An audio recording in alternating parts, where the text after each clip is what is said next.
প্রিয় বাবাজিরা, মনে কষ্ট নেবেন না। আপনি মসজিদে আসতেছেন, জুব্বা পরে, টুপি বি আছে, আল্লাহর দেওয়া দাড়ি বি আছে, সুন্নাহ মোতাবেক আসতেছেন, হাতে তসবি, মসজিদে বসে আপনি সুবহানাল্লাহ, আলহামদুলিল্লাহ, আল্লাহু আকবার জিকির করতেছেন। আর আপনার মেয়ে আপনার দেওয়ার টাকায় কাপড় পরতেছে, আপনার বাড়িতে খাচ্ছে, আজ জায়গায় বিহায় আপনার করে বেড়াচ্ছে। আমি বলবো চাচাজি, আপনার নামাজ কালাম কিছুই হচ্ছে না। একদিন এক ইমাম সাহেব বলছে যে মসজিদে দেখি এক মুরব্বী চাচা বসে আছে। কিরে চাচা, আপনি তো আরো পরে আসেন, আজকের এত আগে কেন মসজিদে?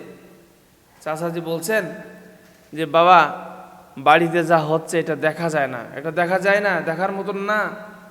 ইমাম সাহেব বলছে বুঝলাম না।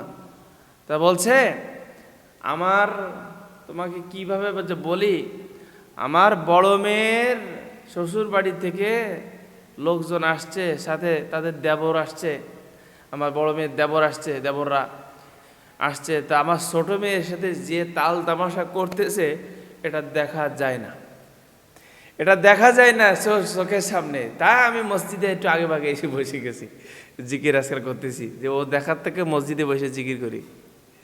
তো ইমাম সাহেব বলছে যে চাচা, আপনার জিকিরের দরকার নেই, নামাজটা পরেই পড়ে না, আগে বাড়ি যায় এগুলো, এই গাই গরুদের থামান, এই আড়ে গরু, এই যে এই গরু আপনি এটাকে আগে বন্ধ করেন, আপনার মসজিদে আসার দরকার নেই। এই জন্য প্রিয় বাবাজিদেরকে বলবো, আসুন আমরা সুন্দর জীবন গড়ি।